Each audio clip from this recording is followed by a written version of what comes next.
Bien, buenos días para todas, para todos. El trabajo del día de hoy tiene 3 partes. En la primera parte voy a hacer una especie de recordación de elemento de traer de nuevo qué fue lo que planteamos en la primera sesión de este seminario, su propósito, sus objetivos, la manera como se conecta con unos intereses de investigación que tienen que ver con el doctorado como tal y con las líneas propuestas. Luego de eso, quisiera hacer visible un conjunto de problematizaciones que se dan en torno a la serie discursiva que es el núcleo del seminario electivo, ¿no? ¿Qué es eso? ¿Qué es la transformación? El problema de la transgresión y la cuestión de la transposición. Y luego de eso quisiera establecer una conexión entre ese elemento que el doctorado propone, la serie discursiva de la electiva, y la conexión con el proyecto Transmigrar, ¿no? Digamos que en este momento 3 personas ya hacen parte de ese proyecto en este mismo seminario, así que para conectar con eso. Luego iremos a un descanso y luego nos conectamos con una explicación más compleja que va a la interacción entre transformación y transgresión por la transvaloración, que es el trabajo del día de hoy. Bien, entonces la primera parte. Como todos recordamos, la primera serie discursiva del doctorado es la interacción vida, poder y cultura. La primera serie discursiva establece los límites de un campo de problematización. Es decir, circunscribe qué es eso que el doctorado, en su opción analítica, ha propuesto como campo de problematización. Y así, entonces, hemos dicho que el problema fundamental del trabajo de los estudios sociales contemporáneos es la vida. La noción de vida, ella misma, es tremendamente problemática. Sin embargo, la vida como tal, no solamente en su amenaza, en la amenaza que tiene la vida en términos constantes, sino especialmente en sus posibilidades, termina siendo una cuestión fundamental de la que no puede escaparse ningún estudio social. Ahora bien, la diferencia entre disciplinas de orden de ciencias sociales y esta posición consiste en que quizá para las disciplinas se trata de la vida, comillas, social, es decir, se trataría de lo que ocurre al interior de las interacciones humanas, si queremos decirlo así. Es conocido que desde la distinción aristotélica entre zoe y bios, zoe como la vida animal, como la vida puramente, comillas, natural, versus bios, que es la vida de la política, la vida de la polis, la vida de la ciudad, es bien conocido que desde esa distinción hasta nuestros días pareciera como si la vida de la que debe ocuparse la relación con las ciencias sociales fuera exclusivamente la vida de la sociedad, ¿no? En las 4 definiciones que Aristóteles propone sobre qué es eso que es el hombre, una de ellas dice anthropos logon ekein, ¿no? El hombre es un animal racional, pero luego dice anthropos zoe politikon, ¿no? El zoon politikon, el animal político. Animal en el sentido de existiente, de viviente, ¿no? Solamente eso. Pero digamos que la primera cuestión problemática en términos epistemológicos tiene que ver con que cuando las ciencias sociales se aproximan al problema de la vida, pareciera que solamente pueden hacerlo en el marco de lo que llamaríamos, comillas, vida social. Sin embargo, en la comprensión contemporánea de los estudios sociales, especialmente la que el doctorado en estudios sociales propone, la vida no puede concebirse exclusivamente como interacción, comillas, humana. Así que en esta nave espacial de 40.000 kilómetros de diámetro en su ecuador, que gira alrededor de una estrella enana blanca que llamamos Sol, esta nave espacial que alberga 5 millones de especies vivas y solamente somos una, ¿no? El egoísmo de especie que nos hace creer que somos la más importante. En efecto, en lo que se llama antropoceno hemos descubierto que nuestra vida está alterando todas las otras formas de vida. Esa consideración implica entonces que ya no se trata únicamente de la vida y sus relaciones, comillas, sociales, sino la vida y sus complejidades. Así que la cuestión de la vida aparece como núcleo de los estudios sociales contemporáneos, desafiando las disciplinas. La interacción que tenemos con los modos de vida nos lanza a reconsiderar las posiciones epistemológicas de las ciencias sociales para complejizarlas. En lo que Rossi Braidotti ha llamado zoepolítica, ¿no? Pero también en otras posiciones, lo biopolítico, etc., queda claro que la vida, y como ella en tanto que tal, la nuestra y la relación con los modos de vida, los 5 millones de especies vivas, está atravesada necesariamente por relaciones de poder. Se había dicho que la vida en el orden de lo que implica la bios en Aristóteles, es decir, la sociedad política, la sociedad de la ciudad, las interacciones humanas en el marco de lo que llamaríamos, comillas, civilización, daba por cuenta una cierta evolución de la razón humana, de la naturaleza humana, comillas, según la cual la configuración de las interacciones entre los seres humanos racionales harían posible un modo de gobierno, una estructura política que por fin cumpliera con el progreso de la especie.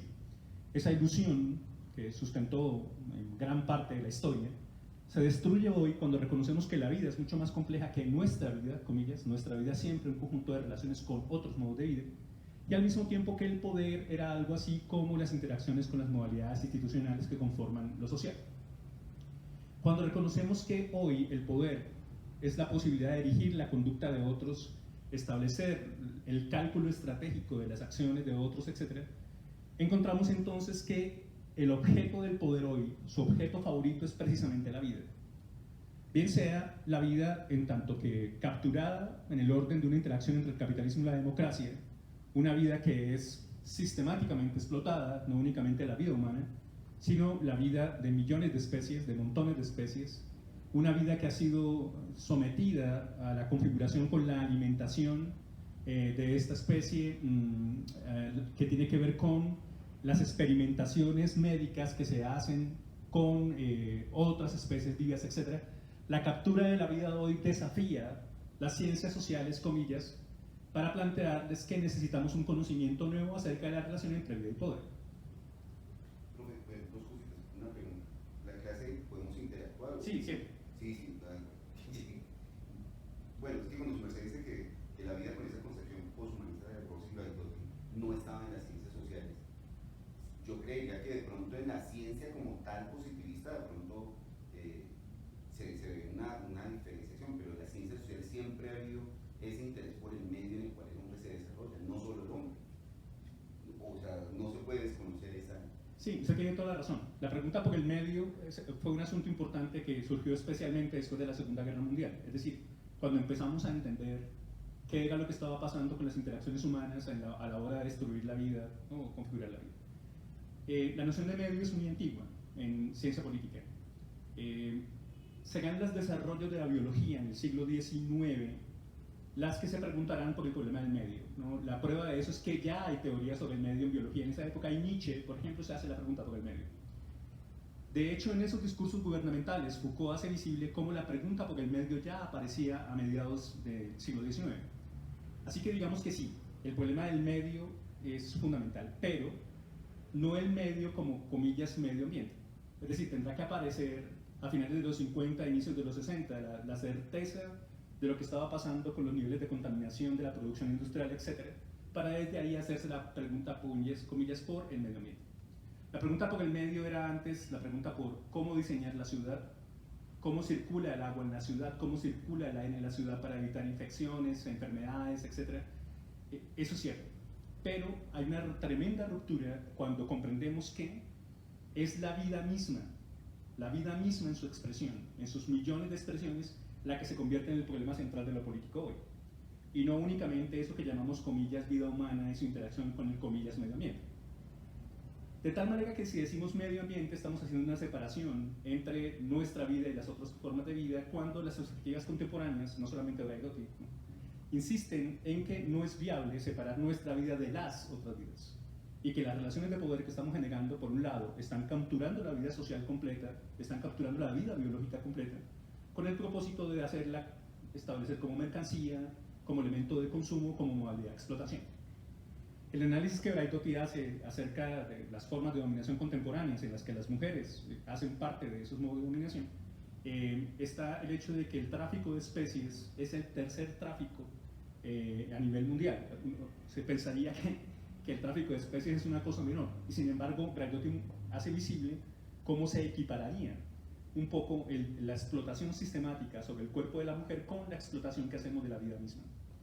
En ese orden de ideas es evidente que la pregunta por la interacción con el medio aparece, pero no necesariamente la pregunta por la relación entre los modos de vida y lo que estamos haciendo nosotros con la vida.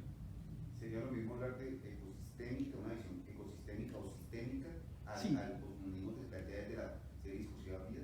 Digamos que históricamente hablando, la pregunta por el sistema derivó en la pregunta por los sistemas complejos y luego por la manera como eso influyó sobre la comprensión de la biología, pero el problema hoy no es el sistema. El problema hoy son las relaciones complejas que hemos configurado.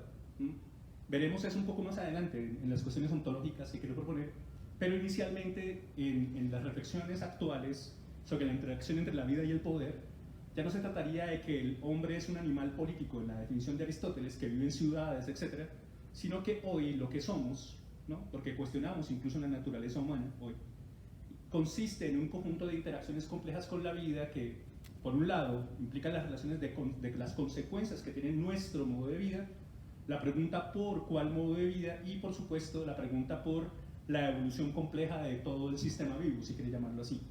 En sentido estricto, si nosotros evolucionamos, eso implica que toda la vida está evolucionando y que esas posibilidades se lanzan a cuestiones complejas como la experimentación contemporánea con el código genético, el diseño actual de mutaciones, la aparición de mutaciones, no solamente en nuestros modos de vida, sino en otros modos de vida, etc.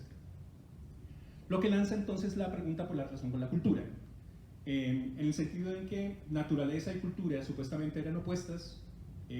La definición de Peter Sloterdijk insiste en que el anthropos, eso que somos en la noción de antropotécnica, es una especie de pontífice, un puente que junta naturaleza y cultura, porque pues, ya no hay una distinción entre naturaleza y cultura, no hay otra cosa que vida que se ordena, se organiza, se captura, resiste en esas relaciones complejas entre nuestros modos de asociación y configuración de lo que entendemos que somos, y el choque, la alianza, el enfrentamiento, la construcción, la creación de esos otros modos de vida. Eso implica entonces que en esta serie discursiva que hace visible una circunscripción, un delineamiento de los campos problemáticos, aparecería en conexión con la pregunta por la transformación una cuestión inicial que es la pregunta por el mejor modo de vida posible. Una pregunta que ya habíamos visto, es una cuestión griega, ya los griegos se habían hecho esta pregunta, y la respuesta para eso es la mejor forma de vida posible es la vida del bios, es decir, la vida que se da en el orden de la polis, que se da cuando alcanzamos lo mejor de nuestra racionalidad, etc.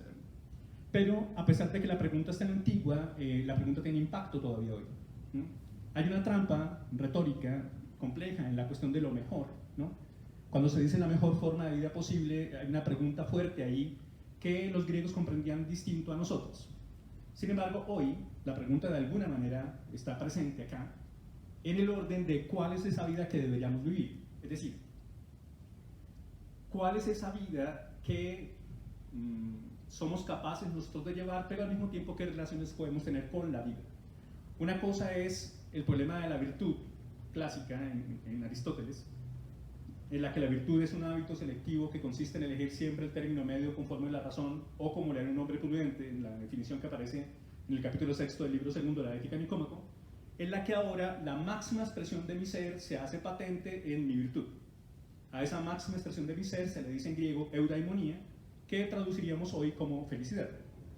Pero digamos que más allá de la respuesta griega y toda la evolución que eso tuvo hasta los aspectos contemporáneos, quien puede contestar esa pregunta necesita contestar otra. Y esa otra pregunta es, ¿vives tú ese modo de vida? La pregunta empieza siendo una cuestión de orden puramente analítico y se convierte ahora en un problema existencial. ¿Por qué este modo de vida que yo digo tendría que mejorarlo a otro modo? Sí, porque si hablamos del modo pues, de Aristóteles en la época, pensar en el esclavismo como un modo de vida sustentable y entonces uno dice, bueno, pues otro modo que no tenga eso, o porque yo tengo que cambiar mi modo de vida depredador, o porque... Sí, muy bien. Veremos ahora unos problemas ontológicos asociados a eso y precisamente a la ubicación histórica de la pregunta, pero más allá de las muchas respuestas históricas que se han dado a esto, sigue resonando de algún modo esa pregunta hoy. Bien sea porque la noción de mejora, que es central en el pensamiento de Peter Sloterdijk en Es de cambiar tu vida, hace parte del capitalismo contemporáneo, es decir, el capitalismo contemporáneo insiste en que nuestra vida es susceptible de mejora y en la noción de actualización propia de la interacción con las apps y con otros elementos de orden cibernético o de orden de la interacción con las redes de información, se asume a la actualización como la mejora, ¿no? Han visto en los montones de discursos ficcionales que han aparecido respecto a ese elemento, la intervención directa sobre el código genético como mejora, una cuestión que ya se había visto hace mucho tiempo y que Foucault, por ejemplo, en 1978 ya hace visible en el nacimiento de la biopolítica, cuando habla de un capital genético, ¿no? Foucault está analizando los esquemas del neoliberalismo y muestra cómo ya aparece un capital genético como pregunta por la mejora, etc. Pero más allá de eso, fíjense que la pregunta inicial por el mejor modo de vida posible, que termina siendo parte de la ética griega y todas las consecuencias que eso tiene en el marco histórico, se actualizaría en el sentido de que se transforma, cambia, ha devenido otra pregunta en la cuestión de nuestra vida aquí y ahora y en la pregunta que hacemos sobre ella. Y no es únicamente una cuestión de orden ético. La sociedad misma hoy se pregunta si esta vida que estamos llevando es la que debemos mantener, etcétera, si ella es coherente con el principio fundamental del mantenimiento de la existencia, etcétera. Luego aparece una pregunta que también inventaron los griegos y que se conecta con la primera, ¿no? No era posible hacerse la primera pregunta sin la segunda. Aristóteles va a insistir en eso. En su comprensión analítica de lo político, Aristóteles hace un análisis de distintos modos de gobierno para mostrar por qué razón el que él propone sería el gobierno que se conecta con la mejor forma de vida. Así que habría una relación entre la vida que podemos alcanzar y el gobierno de la vida. Pero el gobierno de nuestra vida, el gobierno de la vida en la polis, etc., hoy, las interacciones entre vida y poder que se darían en lo biopolítico, en lo zoopolítico, etc., implican una pregunta muy seria acerca por el gobierno de la vida. Ahora, fíjense, históricamente hablando las definiciones de vida cambian, e históricamente hablando las definiciones de gobierno y de poder cambian, pero a pesar de ese cambio, ese núcleo problemático sigue sosteniéndose. Es decir, la vida como tal y su interacción con el poder sigue siendo un asunto complejísimo del que nos ocupamos hoy no únicamente en el marco de unas ciencias, sino en la aparición de discursos nuevos. ¿Ven? Ese desafío organiza entonces una pregunta que también inventaron los griegos y que también tiene que ver con nuestra actualidad, que es la pregunta por cuál formación para esa vida y ese gobierno. Si nos mantuviéramos únicamente en el esquema aristotélico, especialmente en la influencia que tuvo Aristóteles en la configuración de la civilización griega y después en el impacto en la modernidad, etcétera, en la cuestión cristiana, ¿no? Esas tres preguntas siguen siendo actualizadas hoy fundamentales. Así que si hablamos de transformación, pues tenemos que reconocer que la formación es un asunto anterior a la transformación o que está vinculado con la transformación. Paideia es el nombre griego para eso, de donde viene pedagogía, etc. Pero la paideia, que también es susceptible de traducirse como cultura, Aristóteles utiliza eso como cultura general, la cultura necesaria, el conocimiento necesario que debe tener un hombre, porque es así, un hombre, que intenta vivir en la polis como ciudadano, etc., lanza la pregunta muy fuerte acerca de cómo es que una cierta cultura que hemos encontrado que puede permitirnos modificarnos a nosotros mismos, da cuenta de, por un lado, un movimiento de reproducción de ella, la cultura se reproduce, Bourdieu, pero al mismo tiempo se produce, es decir, por trabajo crítico es capaz de configurarse para hacer aparecer nuevos modos de la cultura. Más allá de las muchas respuestas históricas que hay a eso, este núcleo problemático aparece en el doctorado en estudios sociales para hacer visible cómo las interacciones con las disciplinas no son suficientes en los problemas contemporáneos. Lo que llamamos estudios sociales, desde la perspectiva del doctorado, implica que la aparición de esa interacción problemática hace visibles unos límites de las disciplinas e incluso las relaciones entre las disciplinas, lo que llamaríamos inter o multi, etc., para establecer núcleos problemáticos que emergen expresados por sujetos sociales específicos en luchas precisas en momentos históricos determinados que desafían los límites de esas posibilidades epistemológicas. Esa interacción compleja entre lo epistemológico, lo ético, lo político, etc., se convierte también en parte del desafío, pero digamos que podemos empezar por ahí señalando por qué razones esta primera serie discursiva delinea un momento del campo problemático de los estudios sociales en el doctorado. Para lanzar a esta cuestión, ahora sí, contemporánea, ¿no? Sí, que es la interacción entre el gobierno de sí y el gobierno de los otros en la biopolítica. mm, si, hipótesis, si lo que somos es por un lado construcción cultural, diseño, producción, pues, sabemos que los aportes de la filosofía contemporánea han dejado claro que no existe ninguna naturaleza humana, que lo que somos no es otra cosa que la aparición acontecimental de ciertos modos de existencia que ahora son gestionados en instituciones, pero también en preguntas fuertes que se dan incluso al punto de plantear el modo de existencia como un elemento de consumo.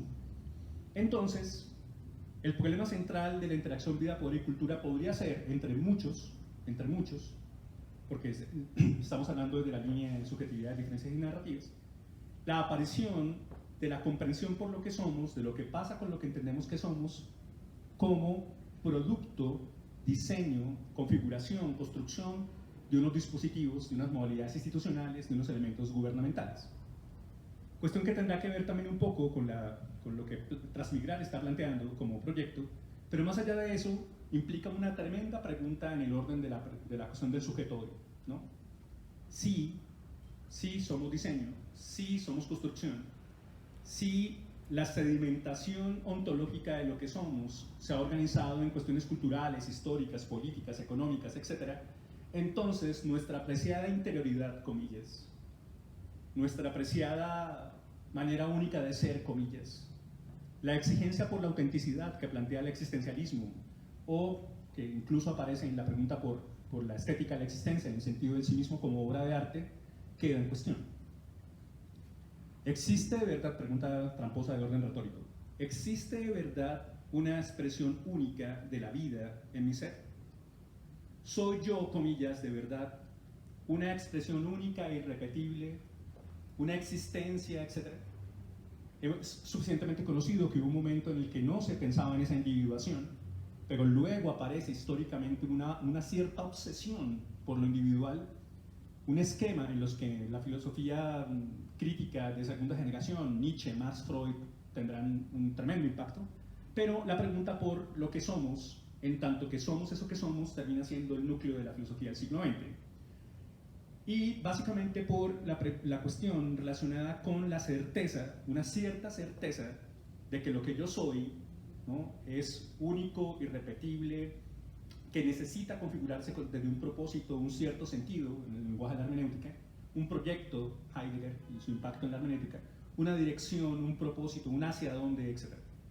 Más allá de eso, sigue siendo interesantísimo ver cómo hoy, cuando dejamos claro que no existe una metafísica de lo que somos, sino un diseño, producto, construcción, producción de lo que somos, entonces aparece el sí mismo como una superficie emergente en la que, por un lado, debemos tener claro cómo es que hemos sido producidos, construidos, diseñados, etc. Y por el otro, cómo podríamos hacer visible otros modos de la vida en nosotros mismos. Es complejo porque en la cotidianidad las personas no quieren renunciar a una cierta idea de que poseen un núcleo interior profundo que los hacen ser lo que son. De hecho, sentiría que pierden toda su, comillas, dignidad, o sea, elementos, grandes conquistas que la modernidad trajo, entre ellas la noción de dignidad y su consecuencia ética y política en la igualdad, etc. Cuando lo que se está diciendo es que todas esas configuraciones históricas deben utilizarse en términos estratégicos para desde ahí desencadenar nuevas posibilidades de lo que somos. En sentido estricto, no se trataría de decir, bien, negamos que haya una metafísica de lo que somos, luego hemos perdido el tiempo en términos históricos, sino mejor, cuando comprendemos de una manera diferente cómo es que eso que somos es producto de la historia, la economía, el lenguaje, etc., entonces podemos reconfigurar nuestros modos de existencia para dirigirlos a otras posibilidades. Insisto en que es complejo porque para muchos sujetos, especialmente inmersos en algunas luchas, dejar atrás su identidad, por ejemplo, su identidad cultural, es un precio político muy, muy caro para pagar. Si yo estoy ubicado en una lucha política en la que mi identidad de cultura, de raza, de género, etc., hace parte de una cuestión fundamental de esa lucha y no quiero renunciar a eso. No se está diciendo que debamos renunciar a ningún aspecto de nuestra, comillas, identidad. Mejor, estamos diciendo que es necesario aprovechar estratégicamente esas posiciones para desde ahí desencadenar nuevas luchas. Más allá de eso, en este marco, lo que quiere decirse es que hoy, en este momento, esas preguntas se ven de una manera diferente, tienen historia, esas preguntas tienen historia, pero no podemos dejarla atrás. Es decir, no podemos soltarnos de esas preguntas. De alguna manera tenemos que estar todavía inmersos en ellas, preguntas actualizadas, reconfiguradas, etc. Una cosa es decir virtud y otra cosa es decir programación neurolingüística. Una cosa es decir dominio de sí, ¿no? Dominio de sí en griego, en crateia, ¿no? Y otra cosa es decir hoy análisis sistemático de las posibilidades a través del test de programación neurolingüística tal, de psicología positiva tal. ¿Ven? Hay una gran diferencia entre una cosa y otra. Ha pasado muchísima historia, pero no podemos dejar atrás ese elemento. Ni en el marco de lo puramente personal, habría que hacerse la pregunta de por qué lo personal termina siendo tan relevante hoy, ¿no? ¿Por qué lo individual termina siendo tan importante, incluso como marca? La marca, el branding que aparece en las redes sociales, ¿no? Lo que yo quiero hacer, etc. Pero por el otro lado, esa posibilidad de disolver esas maneras de entendernos para hacer visibles otras o crear unas nuevas. Profe, es que ahí viene bien claro la cosa y es el impulso que ha tenido el ego en las últimas décadas, con el hecho de grabar, de transmitir, de difuminar o difundir, más bien, un mensaje de forma masiva hace que busquemos ahora ser protagonistas. No nos vamos como con el segundo papel, ni que yo soy parte del equipo de la obra de teatro que se está presentando, no, yo soy el protagonista. Entonces los chicos hoy en día producen TikTok, producen YouTube, y es más, los grafitis no importa tanto lo que digan, sino quién lo firma. Entonces eso lleva a una percepción de que lo que se trata de ver aquí no es coherente o real con lo que se vive en el mundo que se está viviendo, ¿sí? Es decir, uno no puede decir que fue primero la gallina o el huevo, porque cuando hablamos del ente como sociedad, una configuración de pensar que podemos direccionarla por lo que creemos a lo que se vive es un choque, es como cambiar de la teoría geocéntrica a la geocéntrica, es plantear eso. Yo no sé cómo cree que se pudiese dar, o cómo se puede plantear ese romper el ego de los jóvenes, de todos, en esta cultura. Me parece que tu comentario es muy interesante, pero llevaría a problematizar o a actualizar justamente algunas de las reflexiones, por ejemplo, en clave, no sé si la palabra ego, habría que mirar desde qué lugar se ubica, pero también en este contexto estamos en una sociedad del espectáculo también. También nos invita a hacer una lectura de esos entramados de los cuales también nos separan donde los sujetos forman parte y se configuran, pero es una red donde somos parte de, incluso con Pobres y Mía veíamos el sujeto orgánico o la intimidad como espectáculo. De hecho, creo que es muy posible no solamente pensar en el joven porque es el joven y es su ego, sino justamente cómo desde esos contextos y esa relación de poder, esas formas de vida están agenciando otras formas o tienen otros modos, y esas preguntas otras, justamente esa posibilidad de esas coexistencias de los discursos, Claro, pero hay una resignificación. a veces se ve como si fuera que estuviéramos hablando de algo ficticio por allá, cuando la realidad es que el chico Pero quiere. nosotros también somos parte de eso, no es solamente el chico. Pero miremoslo pues en cifras, ¿no? El pelado que está conectado en el Facebook y en un like no somos nosotros. De pronto nosotros no nos transformamos, pero al pelado le interesa su like, le interesa tantas vistas tengo, tantas cosas, y a veces ese ego nosotros, o sea, yo sí creería que la academia no está en el mundo de lo real, por eso digo que no sé cuál configura quién.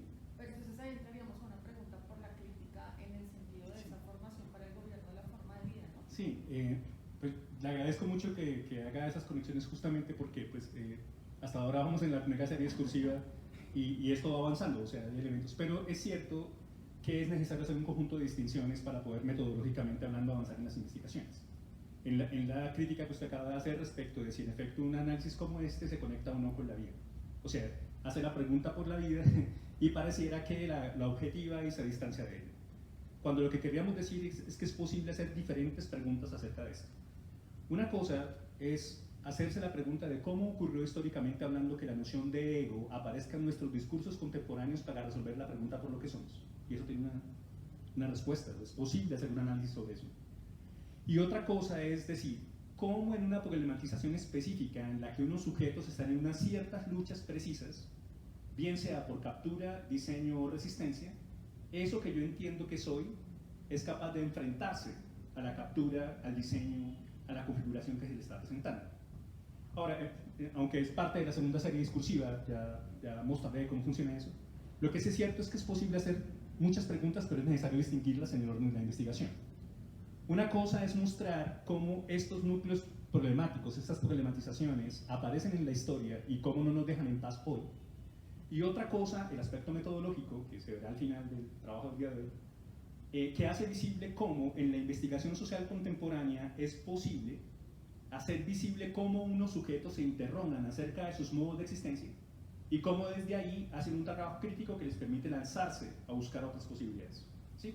Pero digamos que por un lado, quien está sometido, comillas, a esas formas de dominación derivadas de esas posibilidades de producción, no alcanzan a ver, por razones que podemos entender, cómo su sí mismo es un producto, cómo exponerse, conseguir el like, monetizar su presentación en determinada red social, es la modificación, la aparición, el elemento patente de que el capitalismo contemporáneo no solamente produce mercancías, sino especialmente modos de existencia. Un modo de existencia que ahora es el soporte de una interacción con el salario, con los aspectos productivos.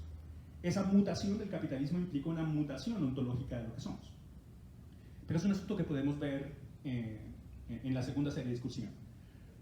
Pero digamos que en este elemento aparece esa cuestión que no nos deja en paz, no solamente por lo que está pasando en Ucrania, no solamente por lo que está pasando con las mujeres o con los animales, es lo que pasa en nuestras escuelas, es lo que pasa con la vida en las interacciones sociales cotidianas, la certeza de que nuestra existencia está siendo moldeada, organizada, dirigida, pero al mismo tiempo la pregunta por cómo hacer para hacer visible esa interacción y desde ahí proponer un modo de existencia nuevo. Así que la primera serie discursiva implicaría esa conexión con lo que pretendemos hacer en el seminario, ¿no? Hacerse la pregunta por la transformación implica la pregunta por la formación y al mismo tiempo implica la pregunta por la interacción vida, poder y cultura en la sociedad contemporánea. La segunda serie, como es bien conocido, es la interacción crítica, ficción, experimentación. Ahora bien, cuando decimos crítica, insistimos en que los estudios críticos o el trabajo crítico no es susceptible de reducirse a una disciplina. Es decir, puede decirse crítica sociológica, crítica antropológica, etc.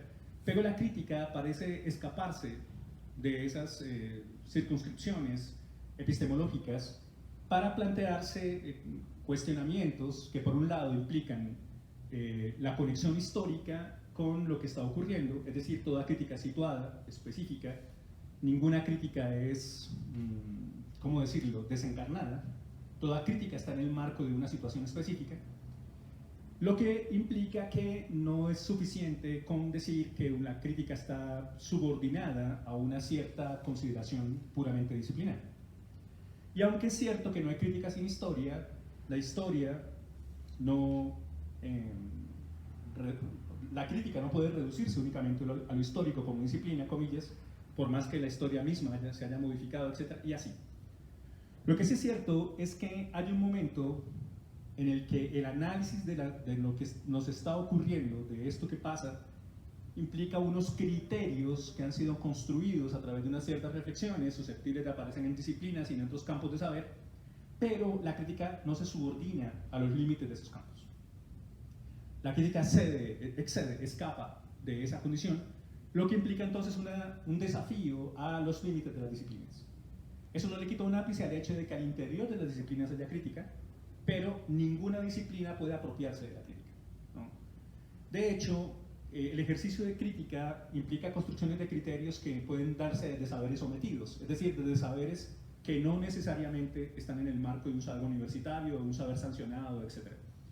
La construcción de los criterios es un asunto central. En nuestros días sabemos que no hay críticas en diálogo. La noción misma de diálogo ha sido un asunto complejo, ¿no? Bien sea por la obsesión que Colombia ha tenido con la noción de diálogo, que tuvo a raíz de los, comillas, diálogos de paz, etc.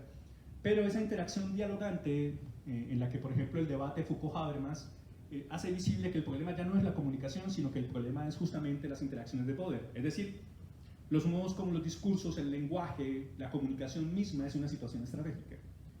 Por una parte se asumía que la comunicación, el diálogo, era una especie de apertura ontológica que permitía ahora dar cuenta de cierta situación existencial, cuando lo que está, o de argumentos razonables, etc. Cuando lo que está pasando aquí, piensa Foucault, es que el diálogo mismo termina siendo una situación estratégica, un conjunto de relaciones de poder en las que hay unas ciertas reglas.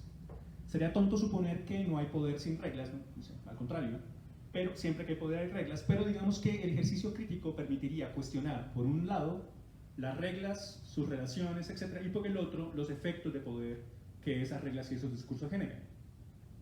Así que en sentido estricto, la cuestión de la crítica excede las disciplinas.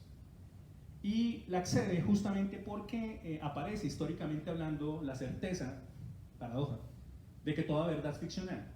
Es decir, que no hay una verdad que no sea necesariamente construida en términos históricos, que dependa de consideraciones históricas, que esté vinculada a una cierta situación económica, política, etc. No solamente la noción de ideología en Marx, sino el hecho de que toda verdad hoy es ficción.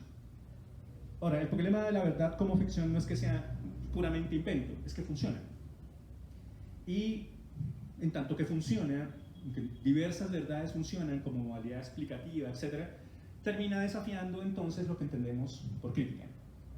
Hubo un momento en el que los criterios estaban ordenados en una cierta posición según la cual verdad y ser eran idénticos, cuando lo contingente, lo puramente específico, lo situado, aparece ahora como elemento central. Las narrativas, las modalidades discursivas que aparecen son ficciones, pero que funcionan. Ficciones útiles, por decirlo de cierta manera. En ese orden de ideas, el papel de la literatura, especialmente en la pregunta por lo que somos, la narrativa del siglo XX especialmente, termina desencadenando la posibilidad de comprendernos, estoy hablando de un lenguaje puramente hermenéutico, de una manera muy distinta, de traer mundos posibles en nosotros, de desafiar eso que nosotros entendemos por lo que somos, y ese cuestionamiento entonces va tan lejos como para dejar claro con Nietzsche que el sujeto, con esa mayúscula, fue la gran invención de la modernidad y la que más daño provocó después de la aparición del cristianismo. Veremos que es un poco más lento en el trabajo del día de hoy, pues al fin y al cabo es el ejercicio de lectura está dado de Nietzsche, pero más allá de eso, la cuestión es que cuando la verdad se reconoce como un asunto de producción histórica, con un conjunto de reglas, etc., la verdad es una ficción, entonces ella hace posible una crítica distinta. Lo mismo ocurre con la cuestión de la experimentación cuando no se trata de que la crítica tenga como objetivo final, por ejemplo, la transformación total de la sociedad desde una perspectiva revolucionaria, la consecución de la utopía, es decir, hacer que eso que siempre hemos deseado o la forma de vida que hemos imaginado que es la máxima expresión de la humanidad aparezca, ¿no? Las cuestiones utópicas, los comunitarismos, etc., sino que hoy, reconociendo que toda revolución está muerta, que las modificaciones no pueden darse en el marco de lo utópico, sino que tienen que darse en las configuraciones humanas actuales, en lo que está ocurriendo aquí ahora, que debe ser capaz de incidir en lo que está aquí y no quedarse en un puro proyecto utópico. Y aunque Ricoeur asuma que la utopía tiene un lugar en las interacciones sociales, hay una gran diferencia entre suponer que una cierta acción transformará totalmente lo que somos y otra en que es posible organizar modos experimentales de ser desde la claridad de que somos producto, diseño y construcción, y ahora le oponemos, enfrentamos creativamente esa captura a través de experimentos con nosotros mismos. Es cierto que esa interacción se da en el capitalismo contemporáneo, no se puede ser ingenuo. Es decir, Zizek, cuestionando a Deleuze acerca de cómo el deseo que Deleuze señala es el núcleo del capital, Deleuze nunca lo negó. Dijo, esto es el núcleo del capitalismo, pero al mismo tiempo es el punto de la resistencia. Así que hoy, el capitalismo, la interacción entre capitalismo y democracia le dice al sujeto, al individuo, a la persona, etcétera, que experimente consigo mismo un conjunto de posibilidades para alcanzar la vida plena, el mejor modo de existencia, el diseño máximo de sus capacidades, etcétera. Y esas experimentaciones, comillas, son incluso cuestiones que se dan como mercancía, como posibilidad de consumo. Pero es justamente eso lo que hace visible cómo esta articulación es el núcleo de la aparición de nuevos modos de conocimiento y de nuevos modos de ser. Cuando entendemos que hay una fase diagnóstica en esto, es decir, cuando reconocemos que en la crítica hay una fase diagnóstica que nos permite entender cómo esto emergió, también aparece la fase propositiva, cosa que debe establecerse en sus investigaciones, ¿no? Una fase diagnóstica, un dar cuenta de un contexto, etc., para desde ahí hacer alguna propuesta respecto a la claridad de la problematización que está. Lo que sí es cierto es que esta interacción entonces desafía mucho más fuerte que la anterior en esta serie discursiva, justamente la relación con las disciplinas. Insisto que no se trata de que las disciplinas desaparezcan, tampoco se trata de que no exista lo inter, lo multidisciplinario, etc. No se trata de eso. Eso está como producto histórico y como asunto que está disponible y que podemos usar a la hora de elaborar criterios. Pero cuando enfrentamos las problematizaciones que los sujetos actuales se hacen, hay un momento en que nos chocamos con unos límites justamente porque las disciplinas no consideraron estas problematizaciones. Y cuando aparece lo inter o lo multidisciplinario, hay momentos en los que pueden servir como herramienta, pero hay otros momentos, especialmente en la conexión con los saberes sometidos, en los que eso se escapa. Sea eso lo que fuere, lo que sí es cierto es que aparecen un conjunto de preguntas. En la crítica, la cuestión de la verdad y sus efectos de poder y la cuestión del poder y sus discursos de verdad. Estoy citando a Foucault en ¿Qué es la crítica? Lo recuerdan en el discurso, en la conferencia de 1978. Así que la verdad no es únicamente un discurso, la verdad es una variable estratégica en una relación de poder. Después, ya que estamos aquí, ya no estamos virtuales, les he puesto el ejemplo de, oiga, siéntese bien, recuerdan que le decimos eso a los niños en el salón de clase, ¿no? Aliméntese de esta manera, tenga en cuenta que tal cosa. Así que la verdad es una variable estratégica en una relación de poder. Pero al mismo tiempo, cuando se pretende organizar una relación de poder, esa relación de poder enuncia, articula, expresa unos discursos, usa unos discursos. Al fin y al cabo, lo vemos no únicamente en las campañas políticas actuales, ¿no? Sino que lo vemos en la vida cotidiana cuando las relaciones de poder se conectan con. Un desafío a esto, por ejemplo, es la enseñanza aymara, ¿no? De las madres enseñando a tejer, o la pedagogía aymara del silencio. En un ejercicio en el que la madre o un adulto le enseña en el sentido latino de mostrar al pequeño que está formando qué es lo que tiene que hacer, y lo hace desde el silencio, no hay corrección, no hay sanción, etc. Esa situación límite nos hace preguntarnos si en efecto el poder es siempre un asunto discursivo. ¿Ven? Hay una situación límite ahí. Sabemos que el gesto como tal implica un problema, ¿no? Lo mismo pasa en la significación, veremos la cuestión performativa, ¿no? El performance, es ese elemento un asunto puramente discursivo. ¿Ven? Hay una cuestión problemática aquí. Y si es discursivo, cabe ahí la pregunta por el sentido, cabe la pregunta por la comprensión, etc. ¿Ven? Es muy interesante, pero más allá de eso, digamos que inicialmente hay un momento en el que reconocemos que una actitud, una manera de ser, es susceptible de aparecer como elemento central de un trabajo crítico. Es decir, que no se agota la cuestión de la crítica en la relación verdad y poder, sino que la pregunta por el sujeto aparece. La relación crítica y resistencia que pasa por fuera del discurso, ¿también está clara ahí o la crítica es mayor a la resistencia? Sí, digamos que esa pregunta es muy importante y ha sido objeto de debates acerca de si toda resistencia necesita crítica, ¿no? Sí, se entiende por resistencia exclusivamente al hecho de que una relación de poder se enfrenta a otra y se le quita la idealización de la resistencia para ponerla con R mayúscula, así como se quita la P mayúscula del poder para poner resistencia con R minúscula, entonces reconoceríamos que se trata de un campo estratégico en las que unas relaciones de poder, unas estrategias se enfrentan unas a otras, y para unas lo que está pasando al otro lado es una resistencia y para otras... Claro, porque hay un cierto residuo de una cierta idea según la cual en el marco de los antagonismos estratégicos hay unos que son buenos y otros que son malos, y que hay una verdadera resistencia y otra que no. Cuando reconocemos que una crítica es situada, es decir, que incluso el neoliberalismo hace crítica. O sea, los esquemas neoliberales proponen criterios para la existencia, hablan de efectividad, del uso de los recursos, etc. Ellos tienen una crítica, esa posición tiene una crítica. Entonces, cuando le quitamos ese romanticismo a la noción de crítica y a la noción de resistencia, la pregunta deja de tener sentido. Porque hay una especie de supuesto fuerte según el cual hay una crítica con C mayúscula que hace posible una resistencia con R mayúscula, o que hay una resistencia con R mayúscula que incluso superaría la crítica. Cuando se concibe el análisis puramente estratégico en el orden histórico, puede verse incluso a un trabajo crítico como una herramienta estratégica. ¿Cómo resolver el problema?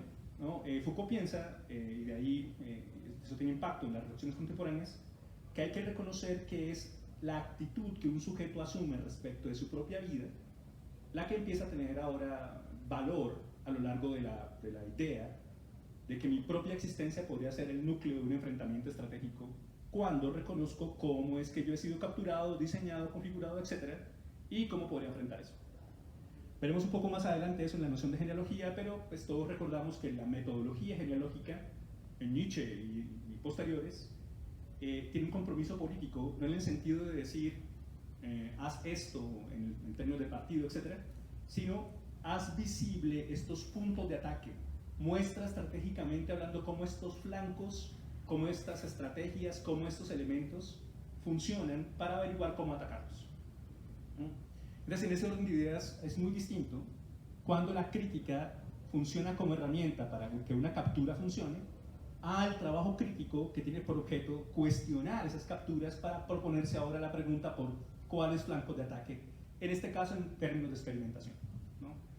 Porque el ejercicio analítico permitiría lanzar unas posibilidades imaginativas, al menos inicialmente, en las que nos preguntamos por lo posible, veremos eso ahora, y desde ahí jugamos un cierto juego experimental que incluye un conjunto de reglas.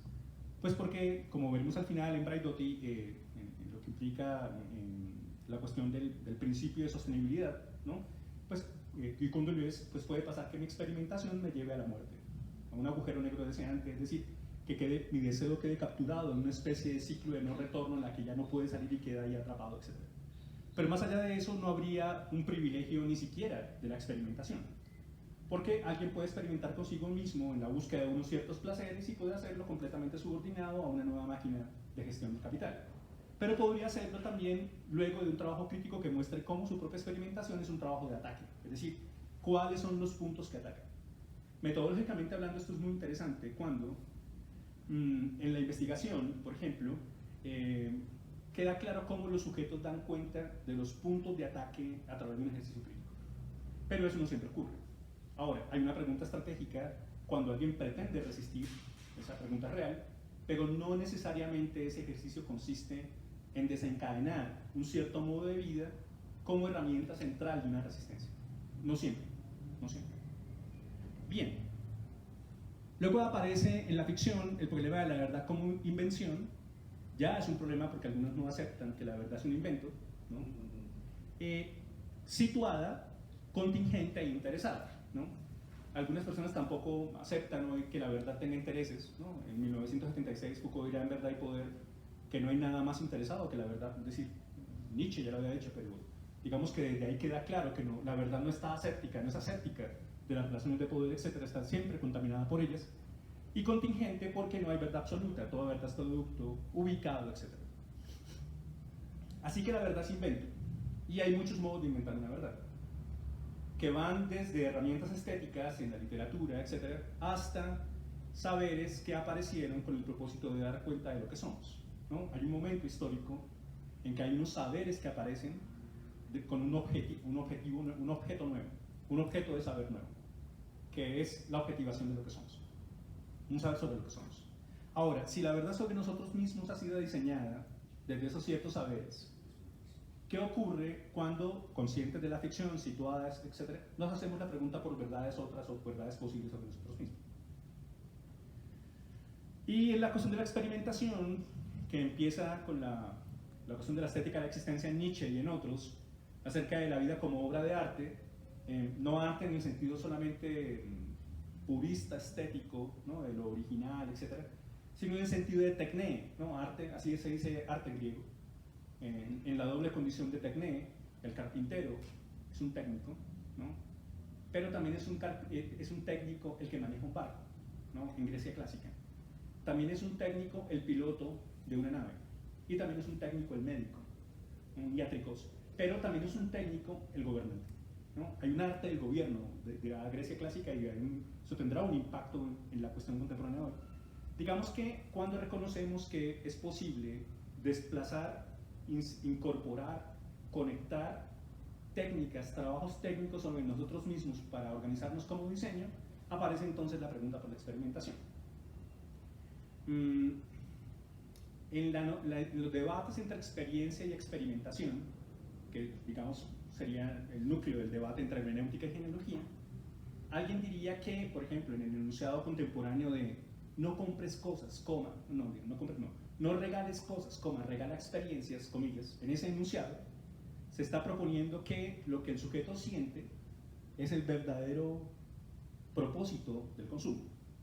La, comillas, experiencia ya no sería, como en Husserl, la conciencia dando testimonio de lo que ocurre en el sí mismo, sino que la experiencia, comillas, es una gestión de consumo. Está claro en la neurobiología contemporánea que hay un circuito de recompensa de compra, es decir, nuestros cuerpos y nuestras interacciones neuronales han sido modificadas por el capitalismo. Hay una prueba patente de que existe una recompensa de compra en nosotros y también un dispositivo de culpa, ¿no? Muchas razones, el placer intenso que está ahí. Pero más allá de eso, digamos que en el enfrentamiento entre experiencia y experimentación está el hecho de que la experimentación siempre reglada no es un puro hacer por hacer, sino un trabajo que después de la crítica hace visible como unos puntos de ataque deben ser enfrentados o podrían ser enfrentados desde cierto ejercicio que es al mismo tiempo situado, contingente, interesado, etc.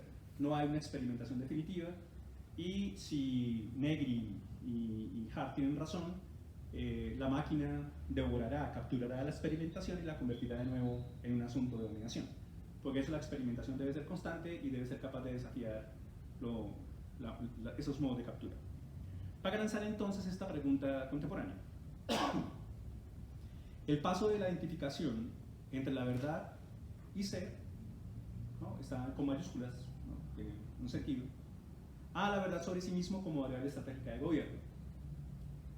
Hay una pregunta que Foucault se hace en la hermenéutica del sujeto y en los análisis del 80 y posteriores, acerca de por qué razón hoy la verdad sobre nosotros mismos termina siendo una cuestión obsesiva.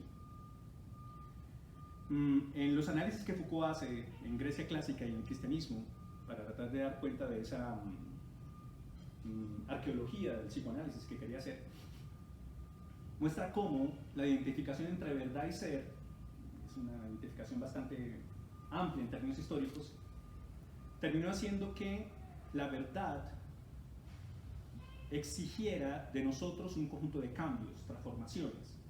La definición de espiritualidad que aparecería en Grecia clásica: no estás listo para la verdad, debes modificarte para poder tener acceso a la verdad, en tanto en cuanto la verdad expresa el ser. Y si quieres saber cuál es el ser, entonces necesitas cambiar, no puedes ser tú. Esa noción conectada con la cuestión de la transformación que estamos trabajando aquí, se dice en griego metanoia. El cristianismo capturará ese concepto.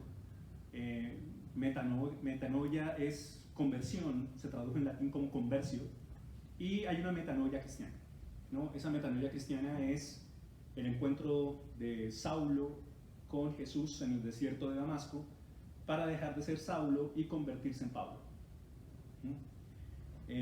Es Agustín en las confesiones, dejando claro cómo el encuentro con Dios, el encuentro con Jesús, lo lleva a dejar de ser lo que es en su vínculo con la persecución pagana de unos dioses, etc., para ahora convertirse, dirigirse hacia, ¿no?, lo que Dios está proponiendo. Más allá de eso, hay una obsesión contemporánea que empieza ahí, en una cierta historia, en la que dar cuenta de lo que somos en el orden profundo termina siendo una cuestión cotidiana de nuestra existencia. Y que soportaría unos modos de gobierno. Es decir, hay una manera de establecer unas relaciones con nosotros mismos y con los demás y con el mundo desde esa verdad sobre nosotros mismos. Bien sea porque esa verdad sobre nosotros mismos es el soporte de unas luchas. Entonces, yo me ubico subjetivamente hablando en este grupo etario, me agrupo en esta identidad sexual, en esta identidad étnica, en este esquema comunitario, etc. Y entonces esa verdad que se ha dicho sobre nosotros, o que hemos pronunciado sobre nosotros, o que alguien pronuncia sobre nosotros, es fundamental. Bien sea porque hoy quien pretende transformarse tiene una relación compleja con la verdad, en tanto en cuanto la aparición de una nueva verdad que cuestiona sus verdades hace que busque otra manera de ser. O que a la hora de preguntarse cómo lidiar con tanta insatisfacción, especialmente después de la pandemia, ¿no? Pero siempre ha sido así, pero digamos que especialmente después de la pandemia, con tanto miedo, con tanta paranoia, con la sensación de vacío existencial, etc. Y para eso pues aparezcan miles de discursos, incluso comillas gratuitos en las redes sociales, en las que emergen nuevas verdades para decir: tu miedo ya no es únicamente la aparición de estas amenazas exteriores, sino que tienen que ver con tu mundo interior en el que A, B, C y D. Así que aparece una obsesión por la verdad sobre nosotros mismos. Esa obsesión no es únicamente una necesidad, es un producto, es decir, esa obsesión es impulsada tiene muchos oferentes, hay muchas ofertas de verdad sobre usted mismo, pero en el fondo termina siendo el núcleo de unas ciertas relaciones complejas entre nosotros mismos y los demás en el orden del gobierno. Así que dime cuál es la verdad sobre ti mismo y te diré cómo te gobiernas, cómo te gobiernan y cómo gobiernas, ¿no? Digamos que sería una manera de decirlo. Cuando este sujeto, por ejemplo, administrador de empresas, consigue el acceso a unos discursos, comillas, psicológicos, en los que desde ahí desencadena unas estrategias para gestionar sus propios recursos. Es decir, en la cuestión del 78 enfocó el empresario de sí mismo, ¿no? Yo soy un empresario de mí mismo en el orden del neoliberalismo. Me considero a mí ya no ahora como un puro existente, sino como un empresario que necesita de hacer de su sí mismo el núcleo de su ganancia futura. Entonces vemos la conexión entre el empresario de sí mismo y las competencias actuales, ¿no? La cuestión de las capacidades, etc. Pero más allá de eso, hay miles de respuestas a la pregunta por lo que somos hoy, y esas respuestas terminan siendo variables de consumo que al mismo tiempo alteran, afectan nuestras posibilidades de ser. Dentro de esas cuestiones está la exigencia constante de cambio. Transfórmate, ya no seas eso, sé esta otra cosa, y sé esta otra cosa por estas razones. Es decir, hay una cuestión que está ahí. Lo leímos en Sloterdijk, ¿no? En Haz de cambiar tu vida.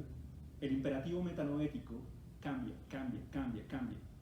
Y cambia para, ¿no? No hay un puro cambio, sino un cambia para. Termina siendo entonces, está vinculado necesariamente con esas ofertas de la verdad sobre nosotros mismos. Así que en el orden de la circunscripción problemática de las dos series discursivas, no es únicamente el problema de la vida, sino el problema de la verdad sobre la vida. Si, por ejemplo, reconocemos que toda psicología es etología, es decir, que la psicología hizo creer en algún momento que había un privilegio ontológico de humanidad, y hoy sabemos que no hay tal privilegio, ¿no? Que hay una condición sociopolítica en la que no hay ninguna distancia de egoísmo de género, de especie, sino que ahora hay una interrelación compleja entre esta forma de vida y otras formas de vida. Entonces no podemos seguir viviendo de este modo. El modo como producimos cultura, la interacción no únicamente con la basura, sino con lo que significa el ejercicio constante de una cierta viabilidad sustentable, ya no un puro equilibrio homeostático, es conocido que eso es inviable, pero una cierta posibilidad de sostenibilidad, ¿no? En la que las especies puedan coexistir, etc. Esa pregunta implica una modificación de la verdad sobre lo que somos. Más allá de las respuestas, porque no es el propósito de las series, es delinear un campo problemático.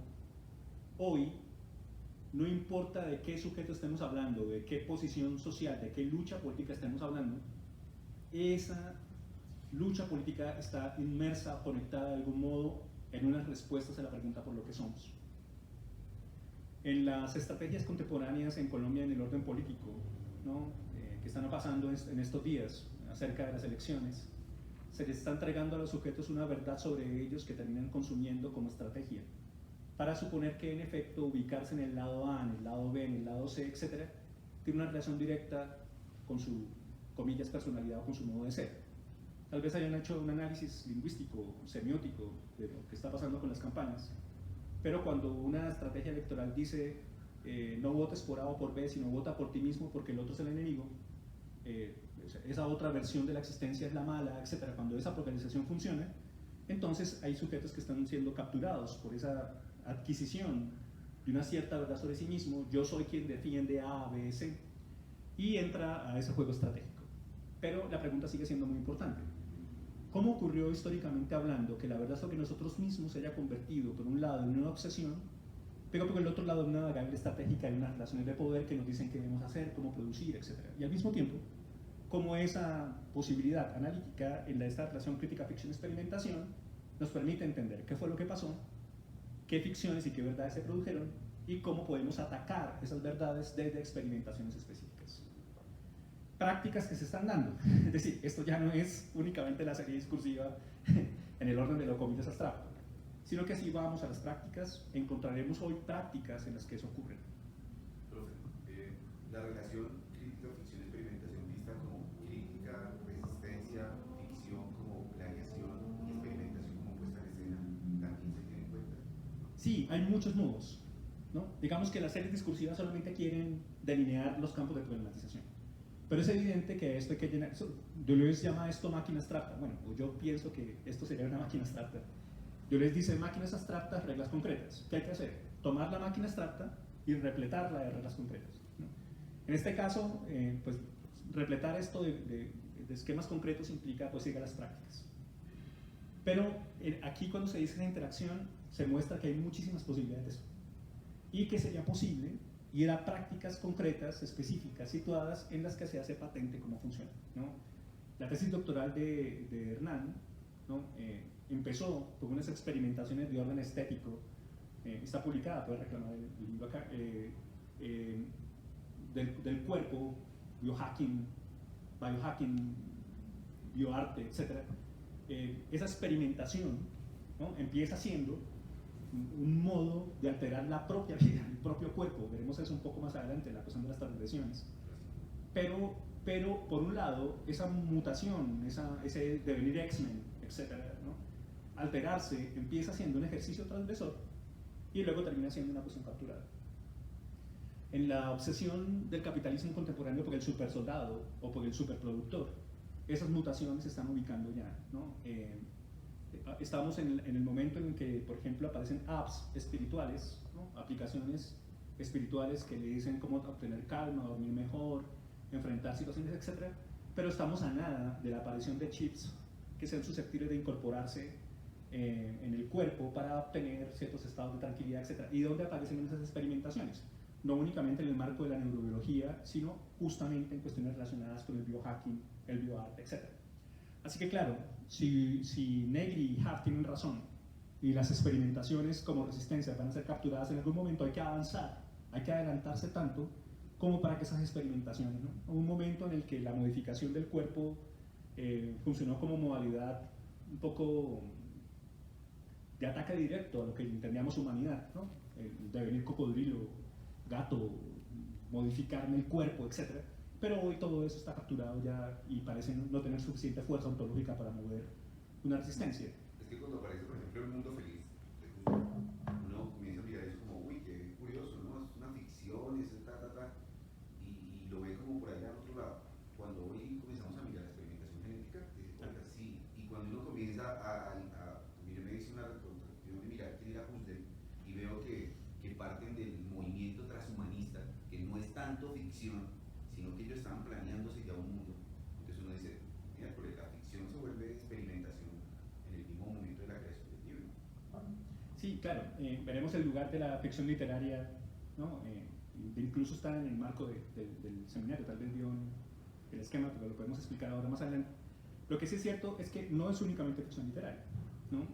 Es, por ejemplo, el hecho de que en la modificación epistemológica que entiende de nuestro self, de lo que del yo, de lo que somos, en la neurobiología contemporánea como interacción de red neuronal, etc., aparecen hoy experimentaciones que tratan de llevar los comillas mundos virtuales, ¿no? Eso del metaverso, etc., ya no únicamente en la conexión con la máquina, sino que sea una conexión máquina-cuerpo-organismo. Es decir, que en algún momento yo pueda estar completamente inmerso en el metaverso, no únicamente como cuestión de consumo que tiene que ver con la pantalla o con la máquina como mediación, sino el hecho de que yo ya estoy ahí, ¿no? Incluso viviendo diferentes vidas, ¿no? En la que, bueno, en fin, el cine contemporáneo está mostrando muchísimo eso, ¿no? Ready Player One, ¿no?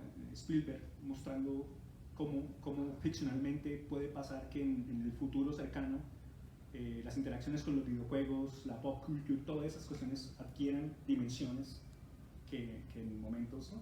Ahora sabemos que hay gamers completamente sepultados en su personaje, totalmente enfermos, vinculados completamente, etcétera, en una vida que se le ha gestionado, y eso es así, y hay una cultura gamer y hay una valoración sobre eso, pero de manera paradójica, en esos mismos personajes, en seres que ya no son únicamente humanos, sino que son alienígenas, monstruos, etcétera, de una manera paradójica empieza a aparecer cuestiones ficcionales que derrumban la idea de lo humano para proponer otras cuestiones. Al mismo tiempo que se rompe la línea de lo ficcional y humano. Exactamente. Cuando Y al mismo cambiar a metaverso. Y al mismo tiempo aparece la captura, que es lo complicado, ¿no? Ahora, viendo el tremendo impacto de eso hoy, ¿sí? Entonces, por ejemplo, una modalidad de resistencia construye una verdad sobre nosotros mismos distinta, ¿no? En las experimentaciones con drogas que hicieron algunos en los 60s, etc., esas experimentaciones terminaron construyendo un cierto saber, que aparece en muchos libros, mucha gente planteó muchos textos acerca de los mundos posibles, etc. Pero al mismo tiempo las drogas terminaron gestionadas como herramienta que termina siendo hoy modalidad capitalista de dominación. Y, por ejemplo, si Foucault tiene razón cuando dice que hay que experimentar con placeres nuevos y que hay que averiguar cómo hacemos para experimentar con esos placeres. La pregunta es cómo hacemos para que esos placeres sean capaces de ruptura, de enfrentamiento con, y anticipar que esos placeres podrían terminar siendo ahora objeto de una nueva producción económica. O de riesgo, de grandes riesgos. Bien, bueno. Nos hemos demorado un poco, pero digamos que la idea era hacer patente esa cuestión. Ahora, cuando se dice transformación y reconocemos que la transformación implica formación, etc., y cuando reconocemos que históricamente hablando hay una mutación, un cambio que va de la transformación a la transgresión, y que eso se da por, al menos históricamente, por la aparición de la transvaloración, si por ejemplo revisan una constante problemática entre Marx, Nietzsche y Freud, será la cuestión del valor, más allá de que tengan respuestas distintas a eso. Una cosa es el valor económico en Marx, perdón, y otra cosa es la cuestión del valor y su construcción histórica en Nietzsche, etc., el problema de la cultura en Freud. Pero digamos que hay una problemática constante ahí, ¿no? Pero en esa cuestión de la transvaloración aparece entonces una mutación, un cambio histórico que ahora le dice a la transformación que no es suficiente. Y en la transformación entonces implicará ahora preguntas más fuertes que la de conseguir el acceso a un sentido, ¿no? A un cierto modo de vida, etc. Especialmente en la ficción literaria, que partiendo de la misma pregunta de la hermenéutica por el sentido del texto, ahora altera los sentidos posibles para hacer aparecer mundos posibles que cuestionan la acción, ¿no? Tal como Riquet reconoce en sí mismo como otro y en los trabajos de hermenéutica.